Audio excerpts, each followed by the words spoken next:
Olá, graça e paz, meu irmão, minha irmã. Estamos iniciando a leitura da Bíblia em 365 dias, uma dose de amor com a Palavra de Deus.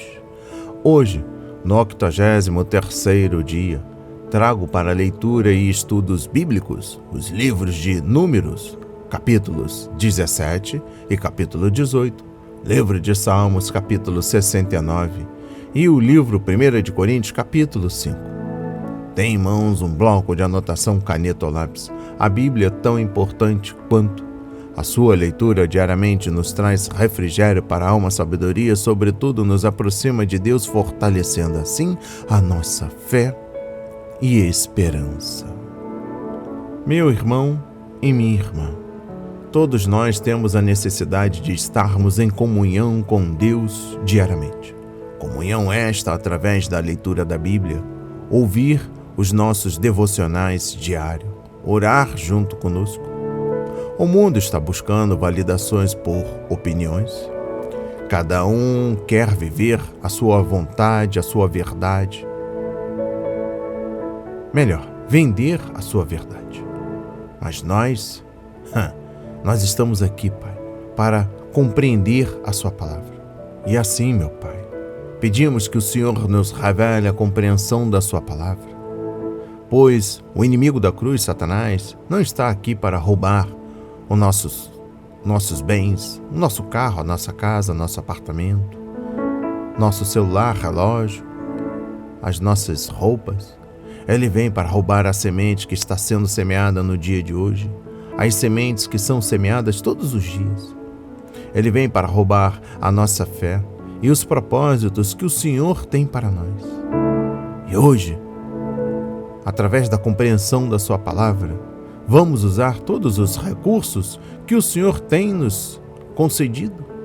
E assim, vamos também estender e incentivar a nossa família, nossos irmãos próximos, a nossa comunidade a estudarem a Bíblia, a orar, a ter comunhão para contigo. Sabemos que a Bíblia Sagrada nos faz gerar a fé, nos faz ter o alimento, a cura, a restauração. Senhor, me dê compreensão da sua palavra, no qual revela a verdade, a única verdade. Tu és o nosso pão, o nosso alimento. Em nome de Jesus. Amém. E graças a Deus. Se desconecte de tudo e permita que a palavra do Senhor adentre em vossos corações. Vamos para a leitura no livro de Números, capítulo 17 e capítulo 18. O bordão de Arão floresce.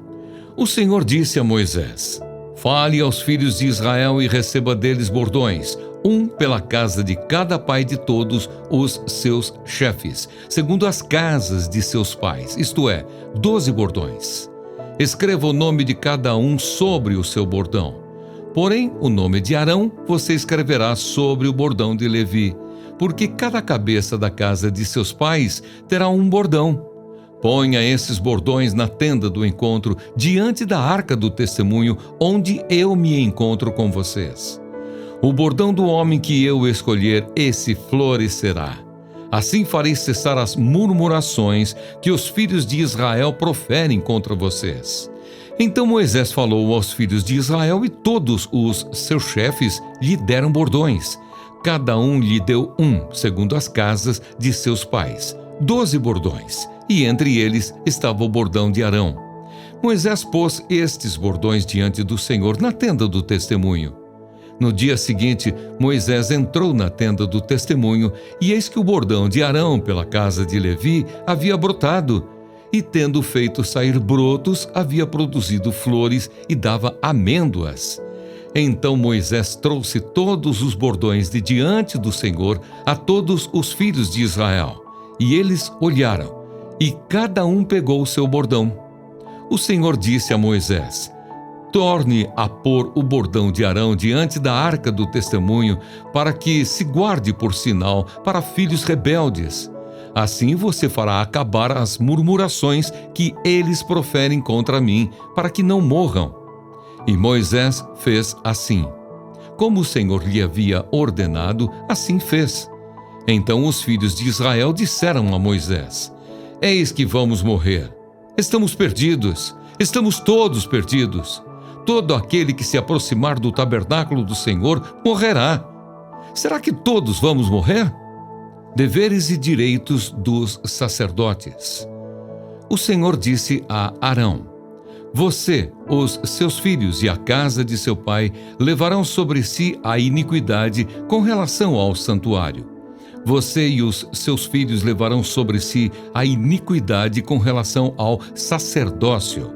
Traga também os seus irmãos, a tribo de Levi, a tribo de seu pai, para que se ajuntem a você e o sirvam, quando você e os seus filhos estiverem diante da tenda do testemunho. Eles farão o serviço que devem prestar a você e à tenda, mas não deverão se aproximar dos utensílios do santuário nem do altar, para que não sejam mortos nem eles, nem vocês. Eles se ajuntarão a você e farão todo o serviço da tenda do encontro. O estranho, porém, não deverá se aproximar de vocês. Portanto, vocês farão o serviço do santuário e do altar, para que não haja outra vez ira contra os filhos de Israel. Eis que eu tomei os irmãos de vocês, os levitas, do meio dos filhos de Israel. Eles são dados a vocês como dádiva ao Senhor para servirem na tenda do encontro. Mas você e os seus filhos atenderão ao seu sacerdócio em tudo o que diz respeito ao altar e ao que estiver para dentro do véu. Este é o serviço de vocês. Eu lhes dou o seu ofício sacerdotal como dádiva, porém o estranho que se aproximar será morto. O Senhor disse a Arão: Eis que eu dei a você o que foi separado das minhas ofertas com todas as coisas consagradas dos filhos de Israel. Dei-as por direito perpétuo, como porção a você e aos seus filhos. Das coisas santíssimas que não forem queimadas, isto será seu. Todas as ofertas deles, com todas as ofertas de cereais, com todas as ofertas pelo pecado e com todas as ofertas pela culpa que eles me apresentarem. Serão coisas santíssimas para você e para os seus filhos. Você deve comer essas coisas no lugar santíssimo. Todos os homens poderão comer. Isso será algo santo para você. Também isto será seu. A oferta das dádivas que eles trouxerem com todas as ofertas movidas dos filhos de Israel, as quais dou a você, aos seus filhos e às suas filhas, por direito perpétuo. Todos os da sua casa que estiverem puros poderão comer dessas coisas. Todo o melhor do azeite, do vinho e dos cereais, as primícias que eles derem ao Senhor, eu dei a você. Os primeiros frutos de tudo o que houver na terra, que eles trouxerem ao Senhor, serão de você. Todos os da sua casa que estiverem puros poderão comer dessas coisas. Tudo o que em Israel tiver sido consagrado por completo a Deus será seu. Todo primeiro filho que nascer, tanto de homens como de animais, que os filhos de Israel trouxerem ao Senhor, será seu. Porém, os primogênitos dos homens você deve resgatar, e o mesmo vale para os primogênitos dos animais impuros. O resgate será feito quando tiverem 1 mês de idade, e será segundo esta avaliação, por 60 gramas de prata, segundo o peso padrão do santuário, que é de 12 gramas. Mas o primogênito do gado, o primogênito de ovelhas ou o primogênito de cabra, você não deve resgatar. São santos.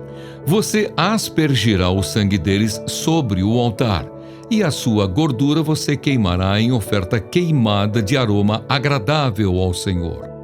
A carne deles será sua, assim como será seu o peito movido e a coxa direita. Todas as ofertas sagradas que os filhos de Israel oferecerem ao Senhor, eu dou a você, aos seus filhos e às suas filhas, por direito perpétuo. Esta é uma aliança perpétua de sal diante do Senhor, para você e para a sua descendência. O Senhor disse também a Arão: Na terra deles você não terá nenhuma herança, e no meio deles você não terá nenhuma porção. Eu sou a sua porção e a sua herança no meio dos filhos de Israel. Os dízimos e os levitas. Aos filhos de Levi dei todos os dízimos em Israel por herança, pelo serviço que prestam, serviço da tenda do encontro. E nunca mais os filhos de Israel se aproximarão da tenda do encontro, para que não levem sobre si o pecado e sejam mortos. Mas os levitas farão o serviço da tenda do encontro e responderão por suas faltas. Este é um estatuto perpétuo para todas as suas gerações. E os levitas não terão nenhuma herança no meio dos filhos de Israel. Porque os dízimos dos filhos de Israel que apresentam ao Senhor em oferta, esses eu dei por herança aos levitas, porque eu lhes disse: vocês não terão nenhuma herança no meio dos filhos de Israel. O Senhor disse a Moisés: fale aos levitas e diga-lhes o seguinte: quando vocês receberem dos filhos de Israel os dízimos que eu lhes dou por herança, desses dízimos vocês apresentarão uma oferta ao Senhor. Será o dízimo dos dízimos. Essa oferta de vocês será considerada como se fosse cereal da eira ou vinho do lagar. Assim também vocês apresentarão ao Senhor uma oferta de todos os dízimos que receberem dos filhos de Israel, e deles darão a oferta do Senhor a Arão, o sacerdote. De todas as dádivas que receberem, vocês apresentarão toda oferta devida ao Senhor, do melhor delas, a parte que lhe é sagrada. Portanto, diga-lhes o seguinte: quando vocês oferecerem o melhor que há nos dízimos, isso será atribuído aos levitas como se fosse produto da eira ou produto do lagar. Vocês poderão comer isso em qualquer lugar, vocês e as suas famílias, porque é a recompensa pelo serviço de vocês na tenda do encontro. E vocês não levarão sobre si pecado quando eles oferecerem o melhor. E não profanem as coisas sagradas dos filhos de Israel, para que não sejam mortos. Amém. Compreendendo o livro de Números, capítulo 17, trago a compreensão do versículo 10. De que forma a recolocação da vara de Arão no lugar santíssimo poderia servir para lembrar a nação de que Levi era a tribo sacerdotal? Por um motivo, os governantes de cada tribo e muitos do povo viram as varas e poderiam testemunhar de que a de Arão havia sido a única a produzir vida. Todos os dias, quando os líderes das tribos tomassem sua vara, seriam lembrados de que Deus havia escolhido os filhos de Arão para o serviço do altar. Além disso, o sumo sacerdote podia sempre trazer a vara de Levi como prova imutável de que apenas a família de Arão fora escolhida para o sacerdócio. O Senhor deu a Israel 3 lembretes para encorajá-los a obedecer à sua lei e a se submeter à sua vontade.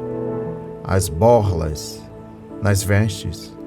Capítulo 15, versículos 37 a 41. A folha de bronze sobre o altar. Capítulo 16, versículos 36 a 40. E a vara de Arão no lugar santíssimo, para encorajar os cristãos de hoje a serem filhos obedientes, o Senhor deixou sua palavra. João 17, versículo 17. O Espírito Santo em nós. 1 Coríntios, capítulo 6, versículos 19 a 20.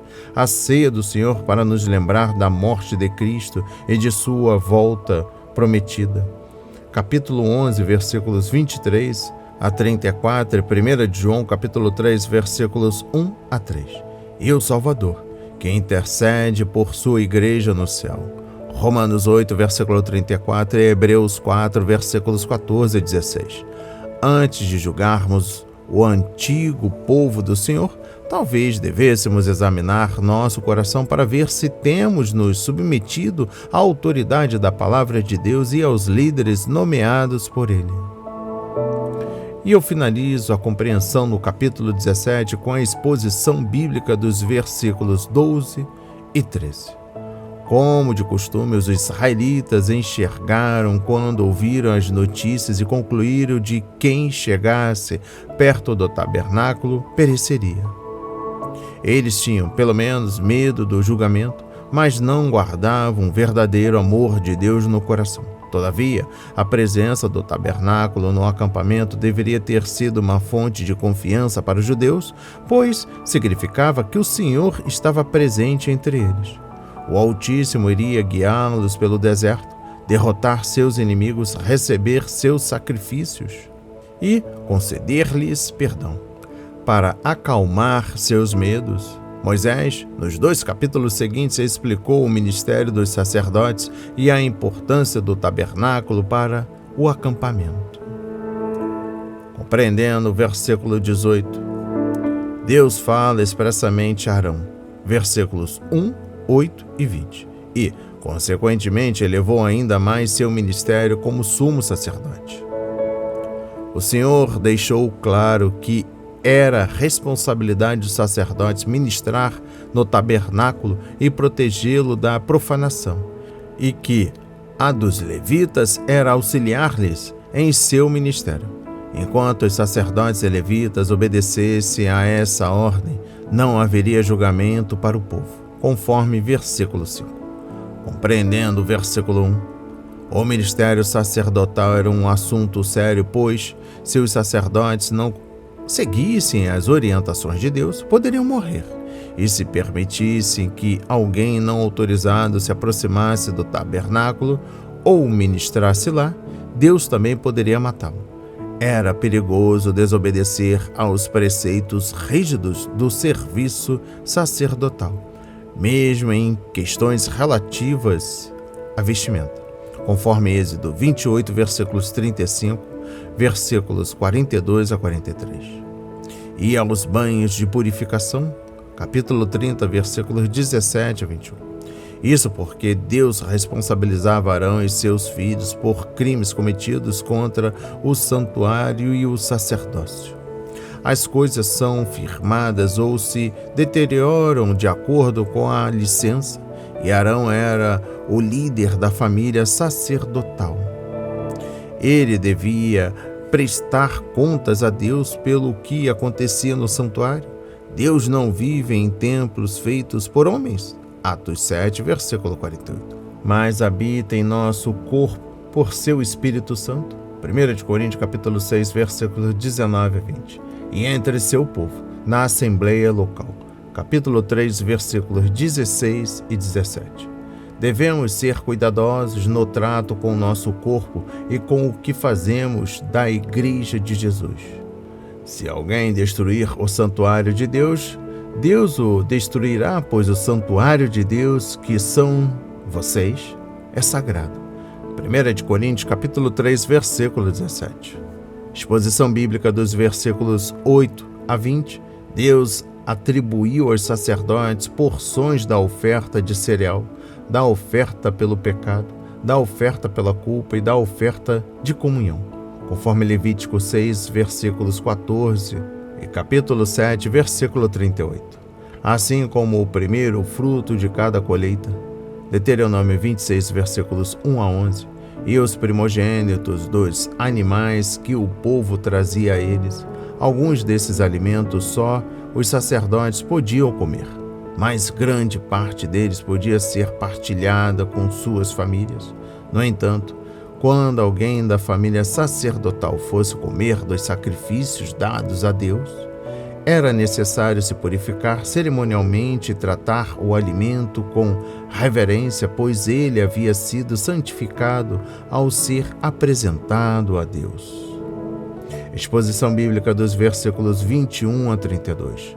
Os levitas recebiam o dízimo de tudo que o povo trazia para o santuário de Deus, pois 10% da produção pertencia a Deus. Os judeus eram obrigados a pagar 3 dízimos diferentes.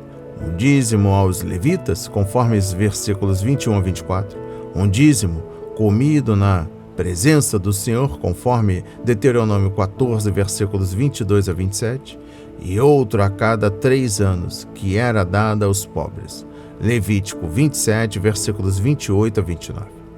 Os levitas, por sua vez, deviam tomar o dízimo do que recebiam, oferecer ao Senhor e dá-lo ao sumo sacerdote. O princípio aqui é claro, tendo sido destacado muitas vezes na Bíblia, os que servem ao Senhor e a seu povo devem ser sustentados pelas bênçãos materiais que Deus dá aos seus. O trabalhador merece o seu salário, Lucas 10, versículo 7 e Mateus 10, versículo 10. Jesus disse, Paulo escreveu, o Senhor ordenou àqueles que pregam o Evangelho que vivam do Evangelho, conforme 1 Coríntios capítulo 9, versículo 14. Paulo explica ainda este princípio em Gálatas 6, versículos 6 a 10, Filipenses 4, versículos 10 a 19 e 1 Timóteo capítulo 5, versículos 17 a 18. Compreendendo o versículo 26, Deus esperava que os levitas dizimassem do que recebiam e o compartilhassem com o sumo sacerdote. Algumas pessoas no serviço cristão não contribuem para a obra do Senhor porque se consideram isentas dessa responsabilidade. Estamos servindo ao Senhor e tudo o que temos pertence a Ele. É o que dizem, mas seu argumento não sustenta. Os levitas estavam servindo a Deus em tempo integral e ainda assim dizimavam conforme recebiam. E finalizando a compreensão no livro de Números, capítulo 18, trago o versículo 32 para compreensão.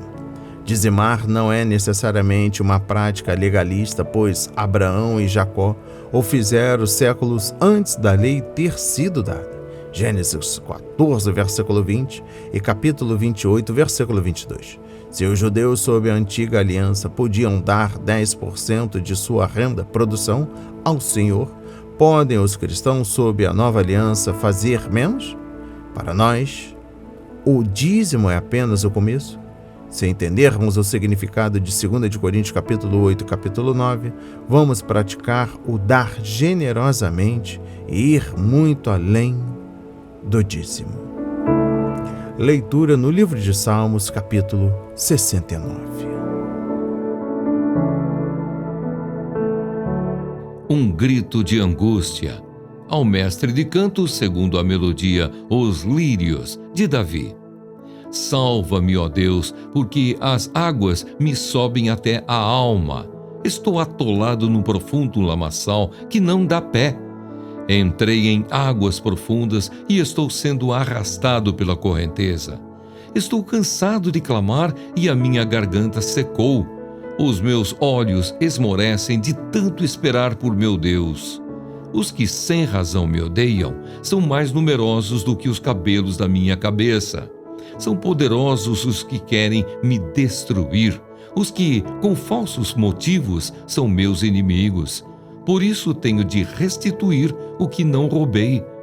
Tu, ó Deus, bem conheces a minha insensatez, e as minhas culpas não te são ocultas. Não sejam envergonhados por minha causa os que esperam em ti, ó Senhor, Deus dos exércitos. Nem por minha causa sofram vexame os que te buscam, ó Deus de Israel, pois tenho suportado afrontas por amor de ti, e o meu rosto se cobre de vergonha. Tornei-me um estranho para os meus irmãos e um desconhecido para os filhos da minha mãe. Pois o zelo da tua casa me consumiu e as ofensas dos que te insultam caem sobre mim. Chorei, jejuei, mas até isto se tornou motivo de deboche para mim. Pus um pano de saco por roupa e me tornei motivo de provérbio para eles. Os que se assentam junto ao portão da cidade falam de mim, e sou motivo para cantigas de bêbados. Quanto a mim, porém, Senhor, faço a ti, em tempo favorável, a minha oração. Responde-me, ó Deus, pela riqueza da tua graça, pela tua fidelidade em socorrer, livra-me do lamaçal, para que eu não me afunde, que eu seja salvo dos que me odeiam e das profundezas das águas. Não deixes que a corrente das águas me arraste, nem que as profundezas do abismo me engulam, nem que se feche sobre mim a boca do poço. Responde-me, Senhor, pois compassiva é a tua graça. Volta-te para mim, segundo a riqueza das tuas misericórdias. Não escondas o rosto ao teu servo, pois estou angustiado. Responde-me depressa. Aproxima-te de minha alma e redime-a. Resgata-me por causa dos meus inimigos. Tu conheces a minha afronta, a minha vergonha e o meu vexame. Todos os meus adversários estão à tua vista. As afrontas partiram o meu coração e desfaleci. Esperei por piedade, mas foi em vão. Esperei por consoladores, mas não apareceu ninguém. Por alimento me deram fel, e na minha sede me deram a beber vinagre. Que a mesa deles se torne em laço diante deles, e a prosperidade em armadilha. Que os olhos deles se escureçam, para que não vejam, e faze com que as suas costas não parem de tremer. Derrama sobre eles a tua indignação, e que o furor da tua ira os alcance. Fique deserta a sua morada, e não haja quem habite nas suas tendas, pois perseguem a quem tu feriste e ficam falando sobre as dores daqueles a quem golpeaste. Soma-lhes iniquidade a iniquidade, e que não tenham acesso à tua justiça. Sejam riscados do livro dos vivos e não sejam incluídos na lista dos justos. Quanto a mim, porém, estou sofrendo e aflito. Que a tua salvação, ó Deus, me ponha num alto refúgio. Louvarei com cânticos o nome de Deus. Quero exaltá-lo com ações de graças. Isso será muito mais agradável ao Senhor do que um boi ou um novilho com chifres e cascos. Que os aflitos vejam isso e se alegrem. Quanto a vocês que buscam a Deus, que o seu coração se reanime, porque o Senhor ouve os necessitados e não despreza os seus prisioneiros. Louvem-no os céus e a terra, os mares e tudo o que neles se move, porque Deus salvará Sião e edificará as cidades de Judá. Habitarão ali e tomarão posse de Sião. Também a descendência dos seus servos a herdará, e nela habitarão os que amam o nome de Deus. Amém. Compreendendo o livro de Salmos, capítulo 69, este é um salmo messiânico, como também um salmo imprecatório. Depois dos Salmos 22 e 110, é o mais citado no Novo Testamento. Ele é atribuído a Davi e tem semelhanças profundas com os Salmos 35, 40 e 109. Do mesmo autor. Exposição bíblica dos versículos 1 a 18. Davi orou ao Senhor, mas o Senhor ainda não havia respondido. Versículo 3. E ele queria uma resposta naquele momento. Versículo 17. Embora tivesse pecados. Versículo 5. Davi era inocente das acusações que seus inimigos estavam fazendo e, ainda assim, estava sendo tratado como se fosse culpado. Versículo 4.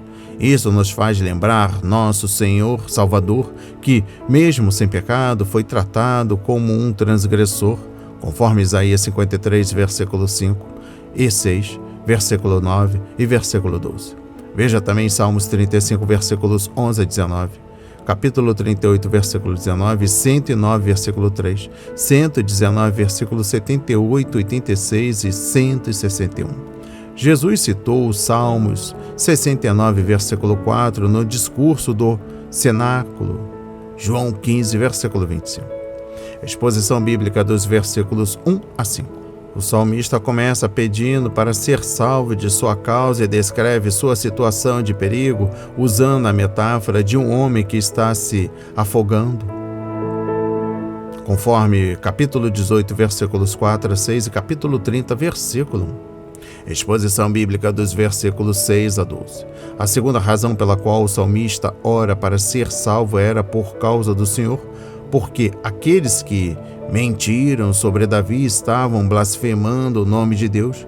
Davi não queria que o povo do Senhor fosse envergonhado por sua causa, conforme versículo 6, e também conforme versículo 25, capítulo 3, versículo 38, versículos 15 a 16. Exposição bíblica dos versículos 13 a 18. O terceiro argumento de Davi para ser salvo está baseado no caráter de Deus. O que o Senhor disse a Moisés em Êxodo 34, versículos 5 a 9, é refletido aqui. Em Salmos 69, versículos 14 a 15, Davi repete a metáfora dos versículos 1 e 2, mas vê esperança no grande amor e compaixão de Deus, pois é misericordioso e compassivo. A vontade do Senhor dura e Ele sempre cumprirá suas promessas. Exposição bíblica dos versículos 19 a 29. Davi orou para que algumas das suas funções vitais básicas fossem retiradas de seus inimigos: comer, ver, andar e ter descendentes, e depois para que a própria vida lhe fosse tirada, conforme versículos 27 e 28. Em Atos 1, versículo 20, Pedro aplicou o versículo 25 a Judas. Compreendendo o versículo 21, os inimigos haviam colocado fel e vinagre na mesa de Davi. Por isso ele orou para que a mesa dele se transformasse em armadilha. Isso significava que o juízo iria pegá-los despreparados nas festas, quando menos esperassem. 1 de Tessalonicenses, capítulo 5, versículo 3. Poderia também se aplicar às festas associadas aos sacrifícios, enquanto estivesse se alegrando após a adoração. Eles conheciam o juízo de Deus. Compreendendo o versículo 28, Davi pediu que seus inimigos fossem mortos, afogados no livro da vida, mas ainda ele não queria que fossem identificados com o justo depois que morressem, o que significava que eles estavam destinados ao juízo eterno. Embora esse tipo de oração não seja um bom exemplo para o povo de Deus, hoje, conforme Mateus 6, versículo 12 e Lucas 23, versículo 34, podemos entender o ódio que Davi sentia dos pecados deles. Além disso, seu grande desejo era proteger Israel e a missão do povo de Deus no mundo.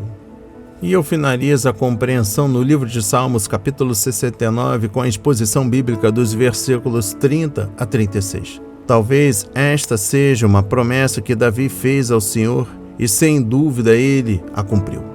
Ele queria que o Senhor fosse glorificado em sua adoração, versículos 30 a 31, em seu testemunho para os necessitados, versículos 32 a 33, em toda a criação, versículo 34, e em todo Israel, versículos 35 e 36. O salmista pediu ao Senhor para proteger e sustentar o pobre que estava sendo maltratado e explorado pelos pecadores, e viu chegando o dia em que a terra estaria unida e sarada, e as cidades povoadas novamente. Vamos para a leitura no livro 1 de Coríntios, capítulo 5. Imoralidade na igreja de Corinto. Ouve-se por aí que entre vocês existe imoralidade. É imoralidade tal como não existe nem mesmo entre os gentios, isto é, que alguém se atreva a possuir a mulher de seu próprio pai. E vocês andam cheios de orgulho quando deveriam ter lamentado e tirado do meio de vocês quem fez uma coisa dessas. Eu, na verdade, ainda que fisicamente ausente, mas presente em espírito, já sentenciei como se estivesse presente o autor de tal infâmia. Em nome de nosso Senhor Jesus, reunidos vocês e o meu espírito, com o poder de Jesus nosso Senhor, que esse tal seja entregue a Satanás para a destruição da carne, a fim de que o espírito seja salvo no dia do Senhor. Não é bom esse orgulho que vocês têm. Por acaso vocês não sabem que um pouco de fermento leveda a massa toda? Joguem fora o velho fermento para que vocês sejam nova massa, como de fato já são, sem fermento. Pois também Cristo, nosso Cordeiro Pascal, foi sacrificado. Por isso celebremos a festa não com o velho fermento, nem com o fermento do mal e da maldade, mas com o pão sem fermento, o pão da sinceridade e da verdade. Na outra carta, já escrevi a vocês que não se associassem com os impuros. Refiro-me com isto não propriamente aos impuros deste mundo, aos avarentos, ladrões ou idólatras, pois neste caso vocês teriam de sair do mundo. Mas agora escrevo a vocês que não se associem com alguém que, dizendo-se irmão, for devasso, avarento, idólatra, maldizente, bêbado ou ladrão. Nem mesmo comam com alguém assim. Pois com que direito haveria eu de julgar os de fora? Mas será que vocês não devem julgar os de dentro? Os de fora, esses Deus julgará. Expulsem o malfeitor do meio de vocês. Amém. Compreendendo o livro 1 de Coríntios, capítulo 5, trago a exposição bíblica dos versículos 1 e 2. Paulo insistiu com os coríntios para que se enchesse de tristeza pelo pecado. Esta é a palavra usada para pranto pelos mortos, que talvez seja o tipo mais profundo e mais doloroso possível de sofrimento pessoal. Em vez de pranto, o povo de Corinto estava inchado. Os coríntios estavam se vangloriando do fato de que sua igreja era tão liberal que até os fornicadores poderiam ser membros de boa reputação. Exposição bíblica dos versículos 3 a 5. Paulo também instruiu a igreja a julgar o pecado, embora os cristãos não devam julgar os motivos, conforme Mateus 7, versículos 1 a 5. Ou ministérios, conforme 1 de Coríntios, capítulo 4, versículo 5. Das pessoas, sem dúvida. Espera-se que sejamos honestos com relação à conduta uns dos outros. Exposição bíblica dos versículos 6 a 13. A igreja deveria se livrar do pecado. A imagem aqui é a da ceia pascual, Êxodo 12. Uma das exigências era que não houvesse levedura, fermento em lugar algum em suas moradas. Nem o pão da festa deveria ter fermento. Na Bíblia, o fermento é uma imagem de pecado. É algo pequeno, mas poderoso. Ele age de maneira oculta, incha a massa e se espalha por ela. E eu encerro a leitura da Bíblia e também da compreensão do livro 1 de Coríntios, capítulo 5, com a exposição bíblica dos versículos 12 e 13. A disciplina da igreja não é fácil nem popular, mas é importante. Se aplicada corretamente, Deus pode usá-la para convencer e restaurar um cristão em pecado. A segunda epístola aos Coríntios, capítulo 2, versículos 1 a 11, indica que este homem se arrependeu e foi restaurado à comunhão. Recebam essas palavras na autoridade de Jesus.